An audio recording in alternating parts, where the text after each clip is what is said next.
This episode is brought to you by the 2025 Lincoln Aviator SUV. The 2025 Lincoln Aviator nails that feeling of next-level confidence. The updated grille and sleek lights, total head turners. Under the hood, a refined twin-turbo V6 powers you through with authority. Inside, pure comfort. Plush 3-row seating, custom climate control, available massage seats keep you ready to tackle whatever's next. Explore more at Lincoln.com. Some models, trims, and features may not be available or may be subject to change. Check with your local retailer for current information. Lincoln and Aviator are trademarks of Ford or its affiliates. For every veteran, there is a story about a calling to serve, to fight for the freedoms of the American people. And every story has a struggle, a sacrifice, and invisible wounds. Warrior Watts programs help veterans recover from PTSD and invisible wounds through exercise, nutrition, and connecting with other veteran leaders. It is estimated that 22 veterans die each day by suicide, and another 30 veterans die each day by substance abuse. These are preventable deaths. Warrior Watt is committed to fighting PTSD through fitness, nutrition, and community.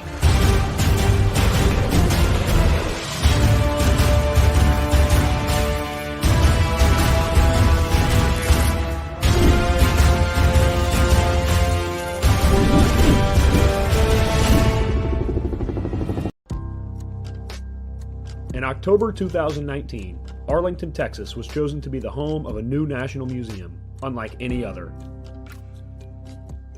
The National Medal of Honor Museum will be a unique home of military history. The 100,000 square foot museum will house exhibits, archives, and artifacts relating to the 3,500 U.S. troops who have been awarded the medal, the nation's highest honor for valor in combat. The museum will have 31,000 square feet of galleries dedicated to U.S. troops who have received the award. The museum CEO, former Navy SEAL and NASA astronaut Chris Cassidy, said the museum will focus on education as much as preservation. The building will have 5 areas dedicated to Medal of Honor winners from the Army, Marine Corps, Navy, Air Force, and Coast Guard. The main gallery will be located in a central plaza under a 25,000 square foot slab of steel, which will appear to be suspended in midair. It will be supported by 5 pillars. Black Rifle Coffee is a corporate sponsor of the museum, as are the Dallas Cowboys. The museum's board also includes over a dozen major corporations and 6 Medal of Honor recipients, including David Bellavia, Patrick Brady, and Britt Slabinski. Army Staff Sergeant Bellavia was awarded the medal for clearing an entire house by himself on November 10, 2004, as a squad leader in support of Operation Phantom Fury in Fallujah, Iraq. He killed 4 enemy fighters and wounded a 5th in close quarters battle. Army Major General Brady flew and coordinated the evacuation of 51 seriously wounded men during a firefight in Vietnam in January 1968. Slabinski, a Navy SEAL chief and team leader, led a rescue team of SEALs during Operation Anaconda in Afghanistan in March 2002. Slabinski and his team flew to a mountaintop ambush site to rescue Petty Officer First Class Neil Roberts, who had fallen from the back of a helicopter. Slabinski led the team through almost constant combat against an entrenched Taliban force. Along with the board members, former presidents Jimmy Carter, Bill Clinton, George W. Bush, and Barack Obama serve as honorary directors. The museum is expected to open to the public in late 2024.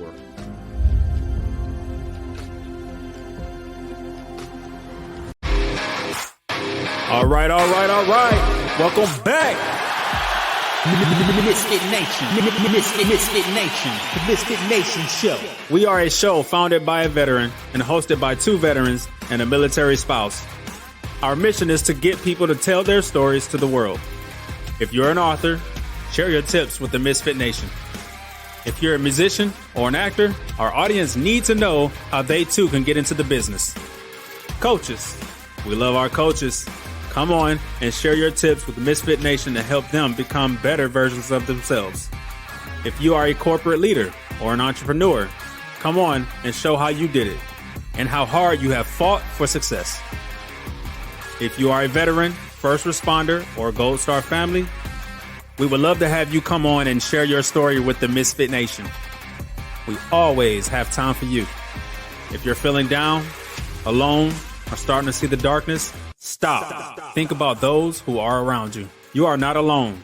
You will be missed. If you feel like your problems will be a burden to those in your inner circle or feel embarrassed, dial 988. If you are a veteran, take option 1. We need you to keep pushing forward. Don't make a permanent solution to a temporary problem.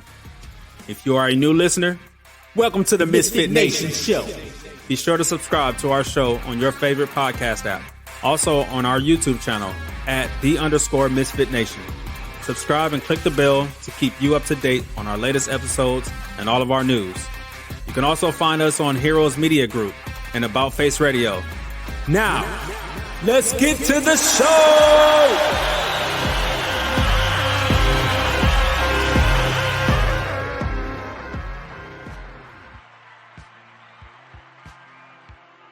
All right. The ToosDay Crue is here, hosted by Stephen LaMonica and Jake Collin. It is a Misfit Nation production that brings powerful stories of grit, resilience, and leadership to life. Stephen is a business leader and YouTube consigliere. He ensures the show runs smoothly, providing real-time feedback and maintaining discipline during live broadcasts. Jake, a 25-year Army veteran and former EOD tech. We call him Hurt Locker. We call him Lacey. Offers deep insights from his extensive service, which includes multiple combat deployments and VIP missions around the globe. Together, they welcome guests from diverse backgrounds to share their journeys, inspiring listeners with stories of overcoming adversity and leading with purpose. Whether you're tuning in for the insightful discussions or to enjoy Stephen's passion for NASCAR or Jake's anecdotes from his farm in Kentucky, the ToosDay Crue delivers a unique blend of entertainment and inspiration every week. So sit back, relax, and enjoy the ToosDay Crue!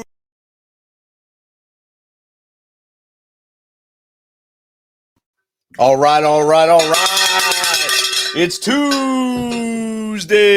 The crew is live. They were early tonight. I'm very proud of them to make it on time and be early for a change. It is awesome to be here on Tuesday night and not have to do any memorial stuff. This is now, I think, a week since we've had to announce a first responder was killed in the line of duty. So to that, I thank you, America. That is awesome. And for everyone else, another PSA. Next Tuesday is election day. If you don't vote, you don't have a voice. If you don't vote, you can't complain on Wednesday. So get out your house, go vote. Every state is doing early voting. Get out there and do it. If you can't do that, get there on Tuesday and take that time. And now it's time for Jake, for Steve. It is the ToosDay Crue. Good evening, everybody. What an introduction. Full of excitement and I don't know. Yeah, it was great. And I would like to add again what our eloquent producer said. Get out there and vote. I don't care who you vote for. Get out there and vote.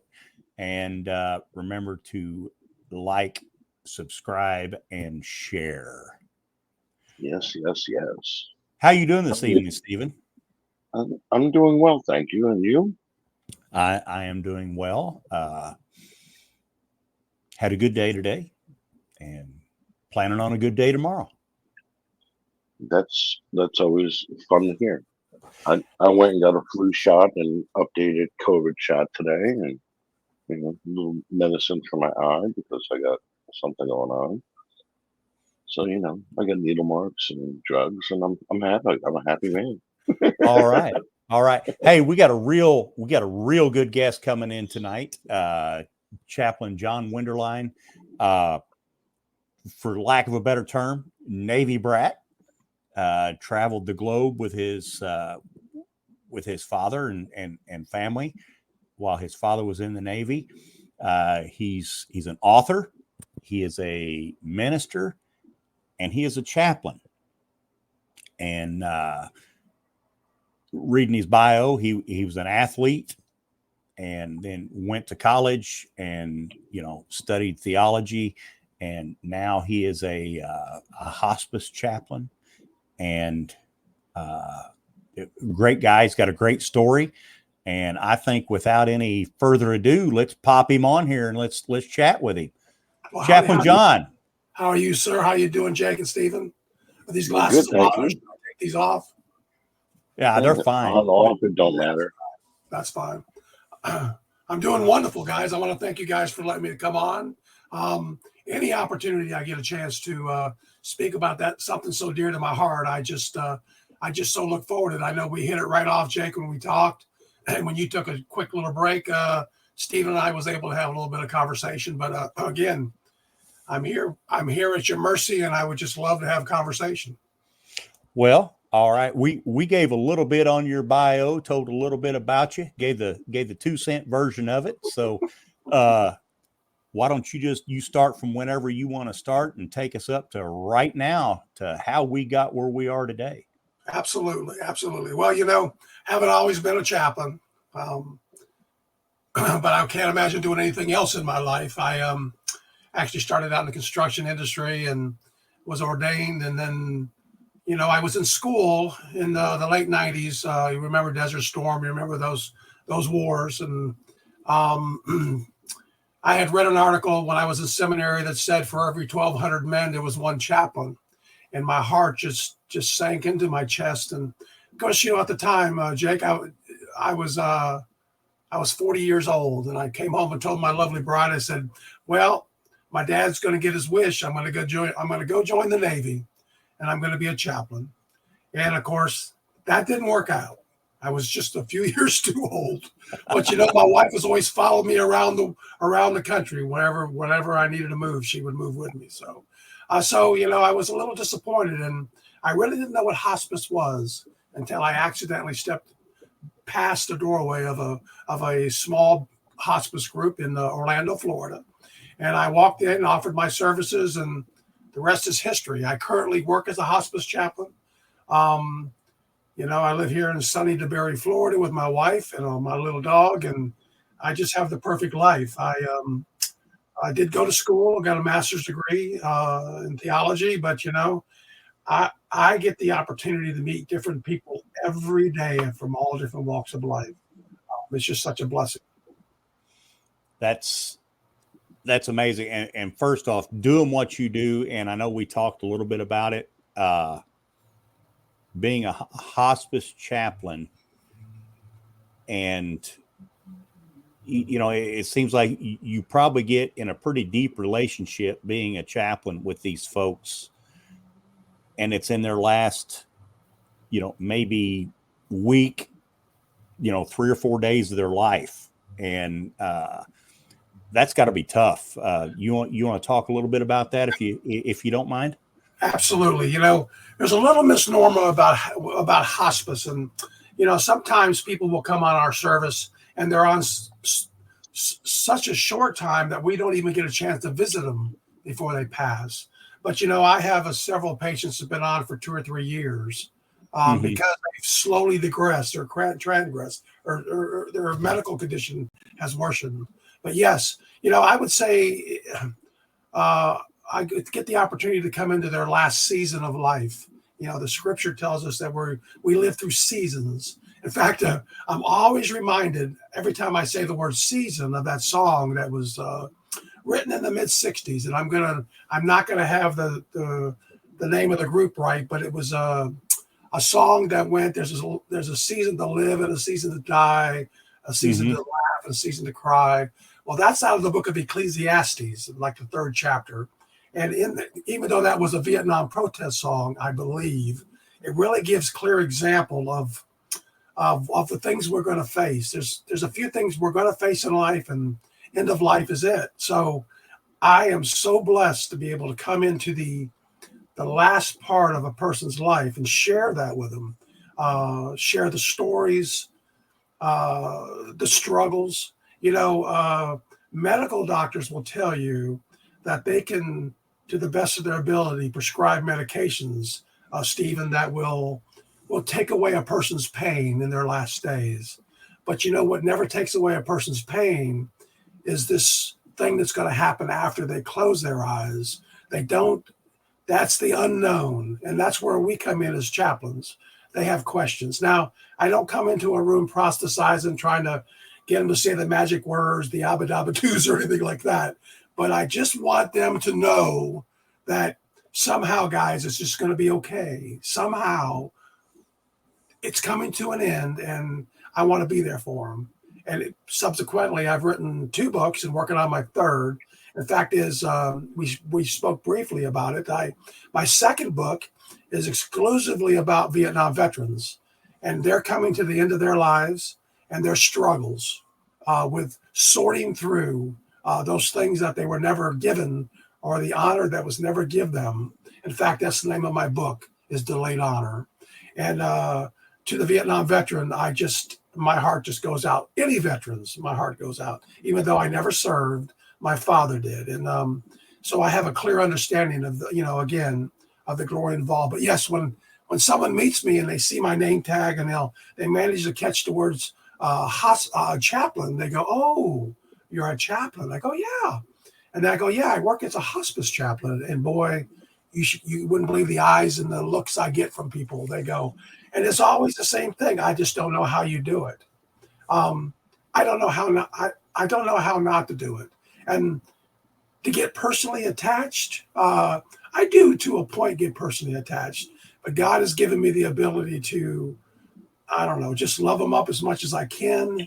And still, a couple of times, it has affected me, some passings. But, I've dealt with hundreds, probably thousands of people. And, I cherish every one of those memories. I just do. So I hope did it give you mind reading skills? Because I was about to ask you that question. Do you get too emotionally attached, or do you have like a system set up in your head? And you just answered that. Yes, you do. Okay. I don't know that it's a system. I tell you, becoming a chaplain in life came later in life. Like I told you, I was 40 when I tried to join the military. There's probably another 5 years or so before I started to work as a part-time chaplain for hospice. So it came later, but I've had a few moments. I tell you, exclusively what really happens is it's more of a mental thing than it is a physical. You become, my average day today was getting a phone call that someone I had visited 3 days ago had passed away, and their family would like me there to pray. So, Stephen, I walked into a room, and I'm not exaggerating, a 10 by 10 bedroom where the sweet great grandmama had been, and there was 25 people in that room. And me being big like you two guys, it was a little cramped. But, I walked in there and they put a little seat beside her bed, and she was gone. And they all knew where she was. She was in heaven. And I said, I looked up at the room and looked at everybody's eyes that was looking down on that sweet lady. And I said, you guys are probably too young to remember. The people in the room were fairly young. I said, but there was a guy named Norman Rockwell. And what Norman Rockwell had the ability to do was capture the essence of life on canvas. And I said, guys, this is a Norman Rockwell moment. You couldn't buy the love that was in this room at that moment. And then, of course, I asked to be silent for a moment, and then I prayed. But, it's such an honor, and I hope I always think of it that way, to be with those people, any person who simply needs someone to, I told a sweet little lady one time, I said, I'm just here to love you up. I'm just here to love you up and hear your stories. She was 99, and she had a lot of stories. But yeah, it's Stephen, it is one of those things where, we lose quite a few nurses because they realize that they get emotionally attached. Right. We lose chaplains, even though they're supposed to be a certain breed of person, because, they'll come across, because I also work on call at the hospital. I'm on call this week. So, I will get a call of a drowning of a young child. I will get a call to go pray about a miscarriage. So I have gotten a call for a child who had accidentally shot himself. So, those are the things that some chaplains just can't do. So do I want to do them? No, but am I commanded to do them? I am. If I had my way, I'd take that bullet for that baby and let that baby live. But so it's different. It has to be. That's why I was going to ask the question, because you see it every day, every day, every day. And I don't know how you emotionally detach yourself from that. That's what I was going to ask. And I've told people over the years, I said, what I've realized is that I believe it's the Lord's way of preparing me for that day, because I see so much of it. I see so much of it. But what I see is great love on the majority of the time. Sometimes I see great sadness. Sometimes there's such a dysfunction in families that people die alone. Maybe because they lived a certain lifestyle that was inappropriate. Maybe because people couldn't forgive them, well, for whatever reason. But for me, I look past all that. My job as commanded by someone beyond the company I work for is just to make sure that they understand that there's got to be something after this. There's got to be something after this. So. And, I totally believe that. And a couple things. First off, I truly believe you're doing the Lord's work, and thank you for that. And going along that line, have you ever had, do you ever deal with non-believers that come to the Lord in that last moment? What a wonderful question. I mean, really, when a person asks that question, that means somewhere in their psyche, they have a passion for people to find kingdom glory, to find heaven. Yes, I do. The Lord tells us to have what we say is a ready defense. We don't need to defend the gospel, but what he means is to be ready, to be prepared, to give them the answers that he gives us to give them. I've had those people who have come to understand. And then, on a flip note, and I'm glad you brought it up, I've had patients who no medication could stop their screams, could put them asleep. They were so terrified of what was to come. They saw no hope in what was, that they went out screaming. We have these, the company I work for, and many companies have these, what they call care centers. Mm-hmm. When you come to the end of your life closer, or for whatever reason, you go to one of our places where there's like 12 rooms. It's a really nice looking office building, as best I could describe it. It's for every patient, for every 4 patients, there's a nurse. They have private rooms. They're there to pass away. And I can remember walking into one of those places, which is very quiet, and we try to be very quiet, and hearing one of my patients in the background literally screaming. They could not, if they would have given him any more medication, he would have died from the amount of medications that they were going to give him, because he had such a fear, Jake, just such a fear. Mm-hmm. So there's that flip side. The Bible talks about those people, but they're few and far between that I've met.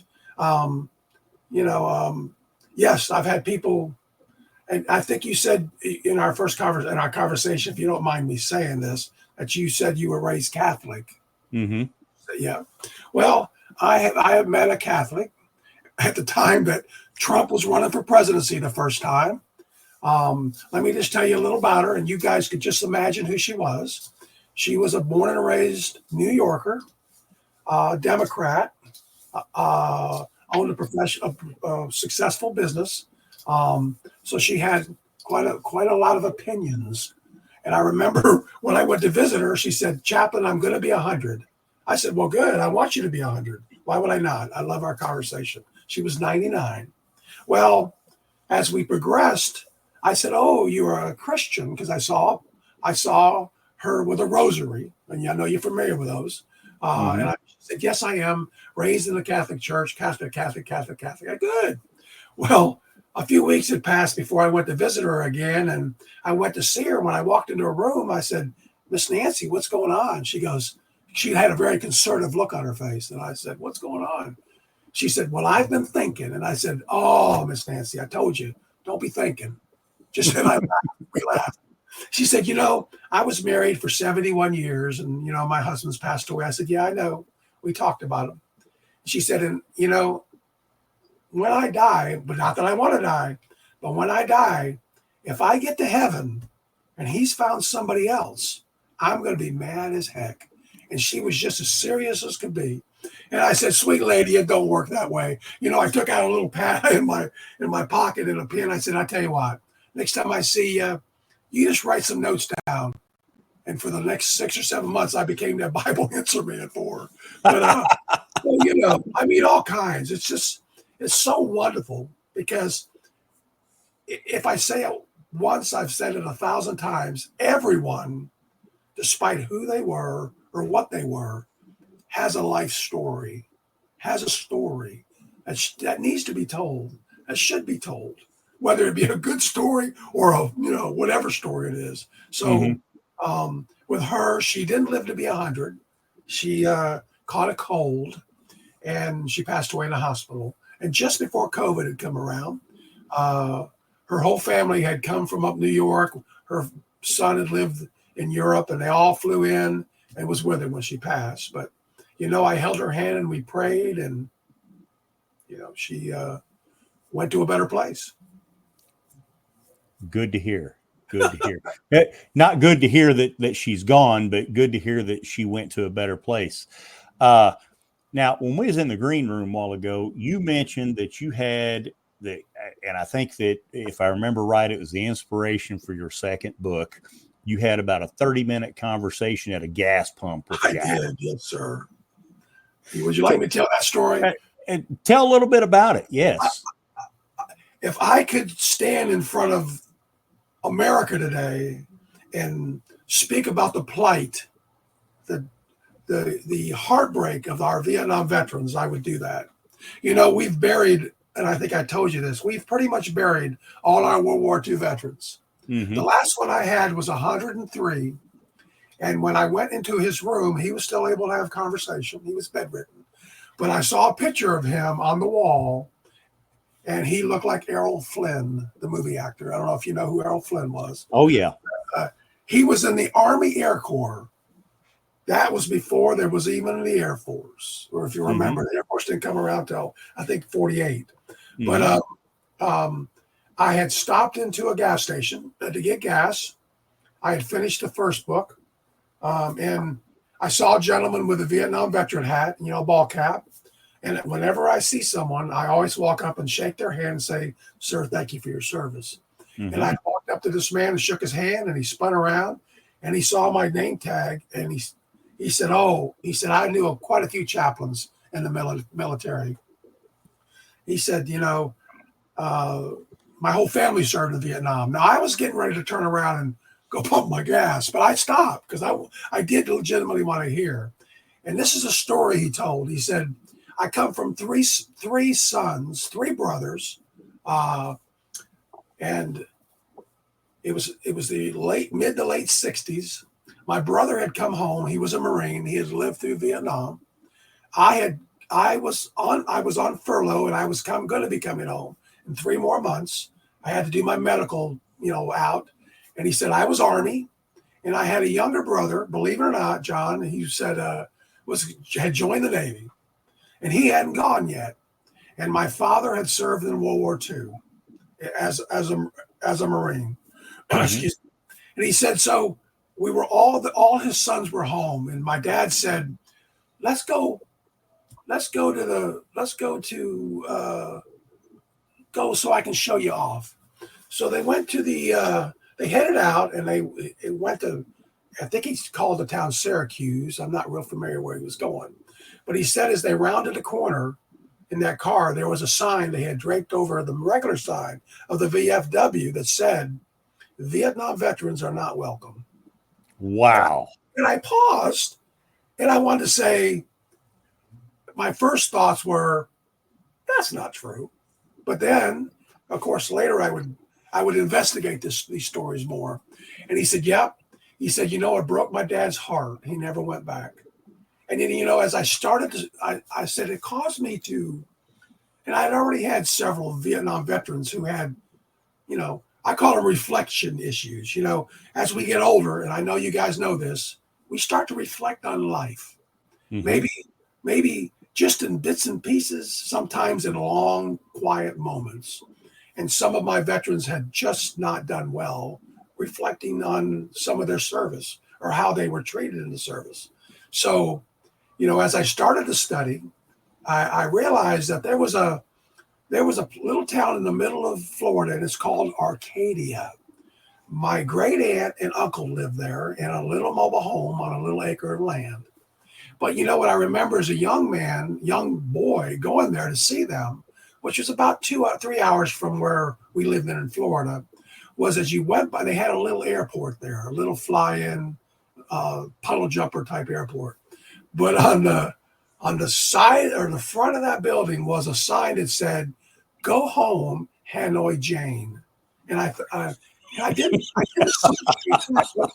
I know you're laughing because So I didn't associate that till I was almost 50 years old. And I said, then it dawned on me, you and I both know who they were talking about. They were talking about a movie actress that actually went over there and took pictures with the enemy on their equipment.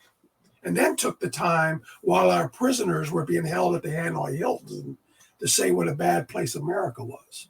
Now, she has still never lived that down, by the way. It still follows her.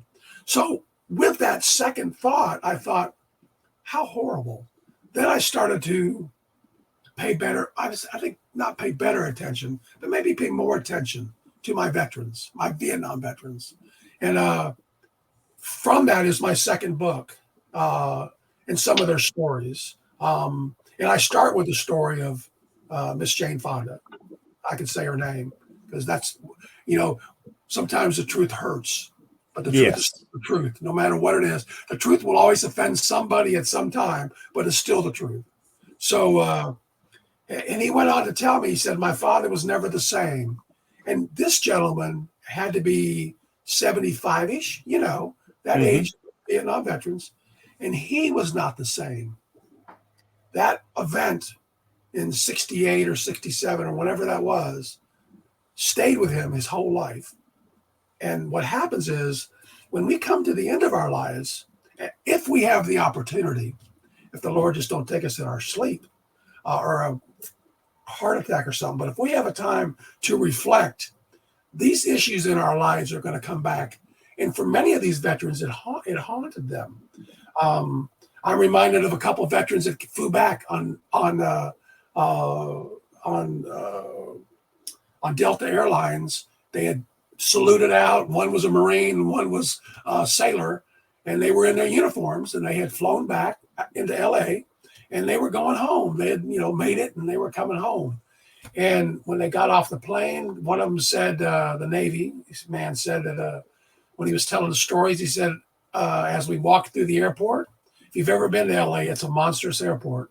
Yes. He said, but we saw these hippie-looking, and of course, hippies, a word of the 60s. And they were standing there with these signs, with these protest signs. He said, I didn't think nothing of it. He said, as I got closer, they started to turn their direction towards us. He said, Chaplain, they spat on us. He said, they ran towards us. He said, my Marine, something snapped in him, and he was just throwing them around like sacks of tissue paper. He said to the point where he had to drag them off him. Because he was trained, as a military man, you only have one speed. He said, so you have one speed, and it's forward, whether you got a gun or not. So he said, after they got done running and fleeing from us, we went into the bathroom and tried to clean ourselves up. He said, but it was of no use because they had thrown feces on us. They had called us baby killers. He said, Chaplain, I never killed no babies. We never intentionally killed anybody. I said, I know that. Now, here's a man who's 75 years old, who 50 plus years ago lived this, and has never been able to download it. I call that downloading. His wife was in the room at the time, and his two daughters, who were probably in their 30s. And when he was done, one of the daughters said, I never heard that story before. I never heard that. Because they don't talk. They don't talk. They do not talk. They do not talk. They do not talk. So, and that's just another classic example of one of those stories. But over the years, guys, I have just I think my downloading of my experiences, Stephen, with my patients was to put it into my computer, put it in my thoughts. I changed the names, I changed the situations, but it's still a true story because I want to protect those who I've served. But I have hundreds of stories that have never just come out of my computer yet, and many stories about my Vietnam veterans. I remember we lost 56,000 men. I remember that. I remember that there's still about 1,000 that we just never got. They're just there. I said, I remember when we decided to turn tail, and you remember when we decided to leave that place, we left it at the top of our embassy. Remember? They had stormed our embassy, and we left dead soldiers back there. And nobody knew of those stories about those two men. They had been killed, and we left them there. And it took almost an act of Congress for us to threaten them that we would level their world if they didn't let us have those two bodies. Yes. And that's the way we left Vietnam, on the top of helicoptering people off the top of our embassy in Saigon. Just horrible. But anyway, I've never served. But I've talked to many men who served, and I don't mean to be long, but I remember meeting the first potato peeler in the military, and I call him my potato peeler because he said, "Now listen, I was in Vietnam, but I didn't see no action, and being a Navy brat, I said, and my dad pushed. We call it pushing boots, and I'm sure you know what that means. He trained here in Orlando for a while, and I told the man, I said, so what did you do? He said, well, I was a cook. I said, where were you a cook? He said, well, I was a cook on one of the main bases. There was 2 major bases there in Nam, evidently. And he said, but I never saw no action. I said, nah, now listen, his name was Charlie. I said, Charlie, that's not true. Because at any time, they would have told you to put that potato peeler down, and they'd have given you a rifle and said, run towards the enemy. What would you have done? He said, I would have run towards the enemy. I said, okay, then. Why? What's the difference? You committed your life, you committed your very breath to the care of this country, and you know that as a serviceman. So anyway, go ahead. I'm sorry. No, I was just going to say, it don't matter what you did in the military or what you're doing in the military. You raised your right hand and said, I will do this. I will serve. We just had this conversation a month or 2 ago with somebody who served. I was just a truck driver. Exactly. You were not just a truck driver. You were in the military. You were in the Army. Yeah. Hey, Chaplain, we got a question that come in. Yes, sir. And it's from Steel to Steel on Google. We were in a firefight one day in the Korengal. Our squad was very diverse. We had Christians, Jews, Muslims, and 1 atheist. And that was until we were pinned down and our brothers in the platoon and squad were getting shot or killed. Do life events like this often change folks? Can I answer? Yes. The question was a question to you. Absolutely. First of all, as a gentleman who has studied scripture, and I haven't got it all figured out, but we use that word atheist. We like and it comes from behind some of the pulpits, an atheist. But if you believe what the scripture tells us, there's no such thing as an atheist. In fact, the foxhole story, the joke is there's no atheist in a foxhole. Yes. Atheism infers that you have no understanding or no faith, but the scripture says we all are without excuse. Romans 3:23 says, for we have all sinned. And it also says we all have a measure of faith. Now, however God chooses to use that in our life, he does that for his glory. But I guarantee you, in answer to that question, it changed a lot of people. Having that firefight had a lot of people. I have a gentleman who was a machine gunner on a helicopter who told me that same story. He said, I just live life to live life and lived it the way I wanted to live it. He had 4 brothers, and they were a little wild. Let's just say they were a little wild. He said, when we came in to pick up a platoon of men who had gone through a firefight, and there wasn't much left of them, and pieces were being tossed into the helicopter. He said, that's when the Lord came into my life. I knew that there's got to be something different.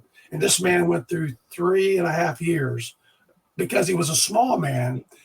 He was handy to have that, not have that weight on that helicopter. Mm-hmm. So he said, Chaplain, he said, so many times we put pieces of people, they put pieces of people on the helicopter because they had been shot up. So the answer is yes. The scripture says yes. Yeah. I call those moments come to Jesus moments. And I tell people, I'm going to have a come to Jesus meeting with you. I say that all the time. Jake, I'm telling you, I say that all the time. We're going to need to have a come to Jesus meeting. Yes. That's, my father used to have those with us kids quite a bit. A special way. But that was normally with a belt or something. Yes. And Steel to Steel said, thank you for your answer for that question. Well, great. And Steel to Steel, we thank you for that question. Absolutely. Hey, if I want to order your books, where do I go to get them? Amazon, like everything else, everywhere else. Amazon, or you can go to my website. I have a website called remembermejw.com. You can buy them through that. Really what it's going to do is going to highlight interviews that I'm having like this, which have been wonderful. It's going to highlight the 2 books and the book that I'm writing on COVID. You know, I told you I worked as a hospice chaplain, hospital chaplain on call during COVID, and have a lot of stories. The book's not based on any sort of political spin, so I don't want people to think, oh, he has a political agenda. It's based on pure the fact that people passed and people died, and people that I knew. So, but yes. All right. Well, what kind of boost would you give a person that kind of lost faith after losing people in their lives? That step back to the church, and you know, I've always been kind of on the educational side of churches. You know, what comes into the church and what's being taught. I would say that exclusive of the Bible itself, which gives us some hard things to digest sometimes. I had a person tell me one time who was a Christian who said, I just don't understand why people don't get saved. And I said, well, have you read the Old Testament recently? Because it's pretty bloody. It's pretty scary. You know, have you read it? And then when you get into the New Testament and we talk about things like these ideas of losing loved ones, because that's what I deal a lot with. I deal a lot with the people that you leave behind and their issues. You know, I was called later this afternoon to a gentleman who's been bedridden for 4 years, an active military man who for 4 years has been, coming apart, let's just say. And in that, I had a granddaughter there who I could just see was all welled up inside. You could just sense in her eyes, there was just so much there. And I finally had to say, Kathy, what's going on? She said, I just don't understand. I don't understand how God could do this. I don't understand. I said, well, I knew her father was a really stout Christian, Stephen. So I said, what do you think your granddaddy would tell you? And she said, well, I know what he would say. He would say it's for the glory of God. And one day he's going to be with him. I said, well, do you think your granddaddy was wrong? No, but. And when anybody uses that word but, that means they don't believe what you're selling them, by the way. I've had a lot of theological conversations where they go, yeah, John, I understand what you're saying, and I agree with you, but, that means everything that's going to come out of my mouth later or going forward is going to be what I really believe. So, Stephen, I would say I would start with scripture, and I would start with somebody who has a good understanding of the scripture, who has I wouldn't open it up myself and say, okay, reveal this to me. also too, I would study some of the old writers. And I say that jokingly enough because I tell people I don't read somebody unless they've been dead for 300 or 400 years. And people say, "Oh, really?" And I John McCarthy, some of these guys who are alive theologians, God bless them. But you will find men like A.W. Pink, who wrote a book on predestination, The Glory of God. There's several books he wrote. Bonhoeffer, who, was killed just days before being liberated from a Nazi camp.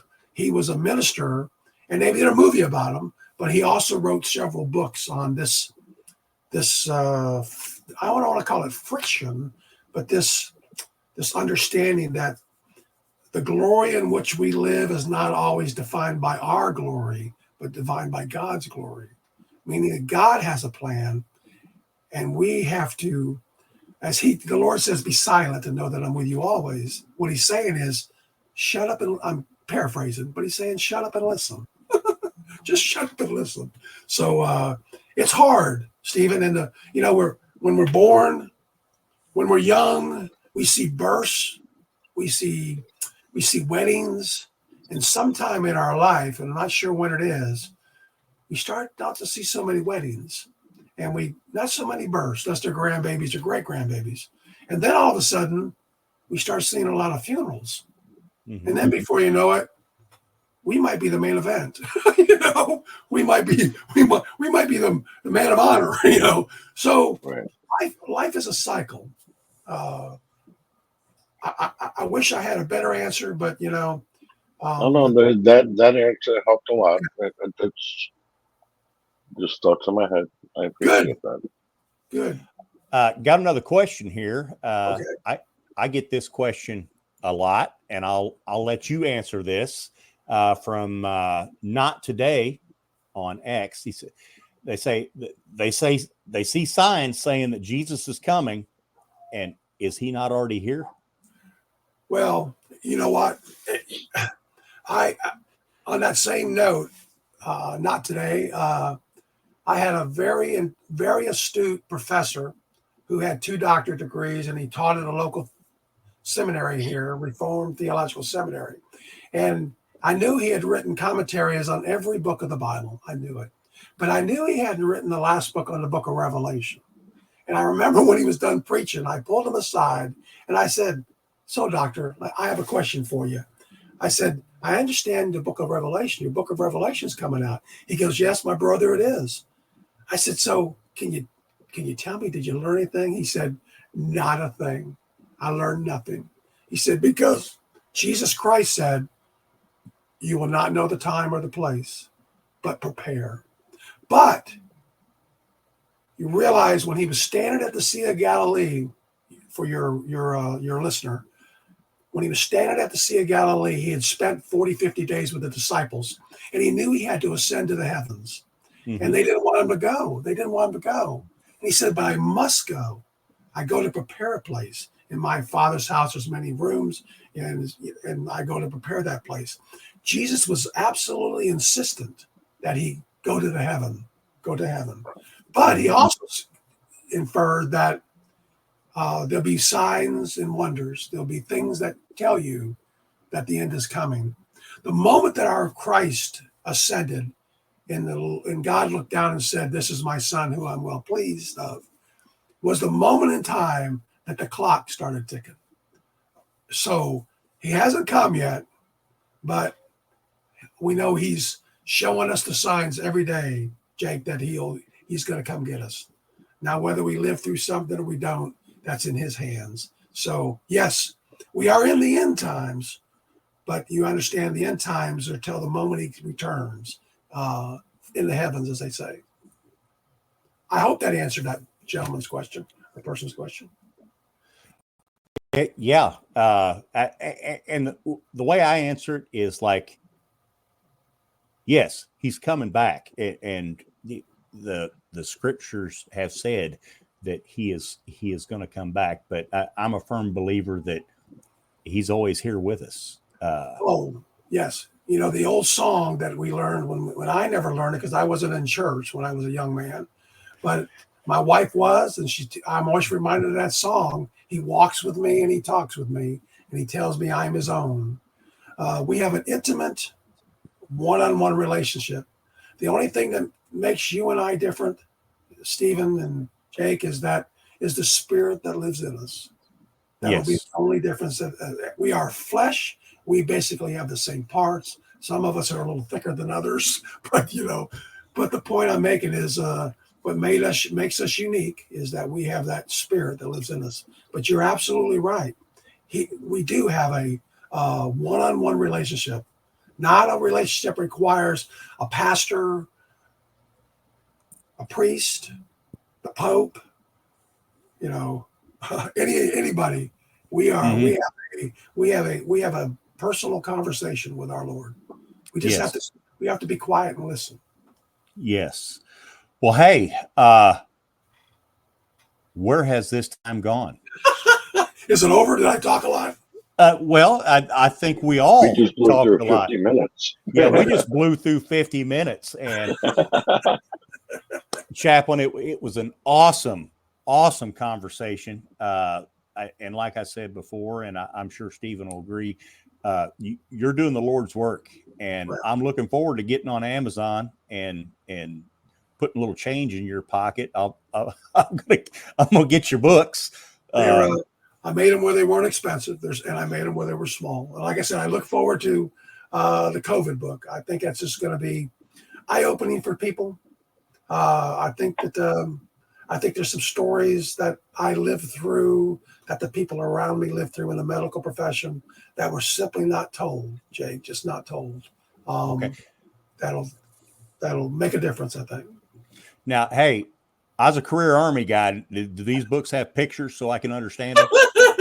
Well, I can send you a box. I can send you a box full of Crayolas. Sometimes when I talk to people, I'll say, "Listen, there's no Crayolas with the book." Listen, okay. I am proof that God is who He is because I never had to work any harder when I was younger than put a football helmet on. And when the Lord said, "I want you to write a couple books and give me the passion for it," other than, of course, having good editors, I am proof there's a God. Hey, you know what? I think that makes three of us sitting here in this little chat room right here. Well, hey, Chaplain, it's been a wonderful chat. Stephen, yes. You got any closing remarks for us? No. That's why thank you for the information. No big remarks by me. I'm a little guy. All right. Well, hey, we're going to close this out. Chaplain, if you want to hang out in the green room for just a second, I'm going to remind everybody to like, subscribe, and share. Thank you for joining us, Misfit Nation. Sir. We love you. Another great Tuesday.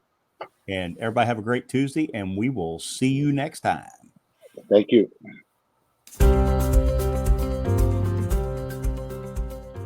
This is a message from the U.S. Department of Veterans Affairs. Got a question about your VA benefits, healthcare, or eligibility? Go to va.gov, where you can access a new interactive chatbot to ask questions 24/7.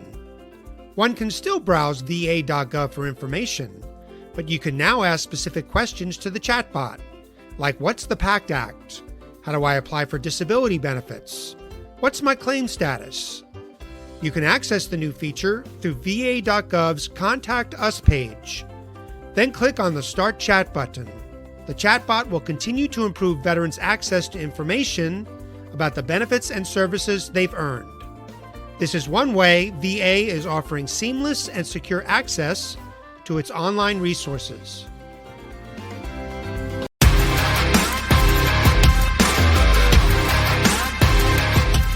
Thanks for checking us out and being a part of the Misfit Nation show. Don't forget to visit our website at themisfitnation.com.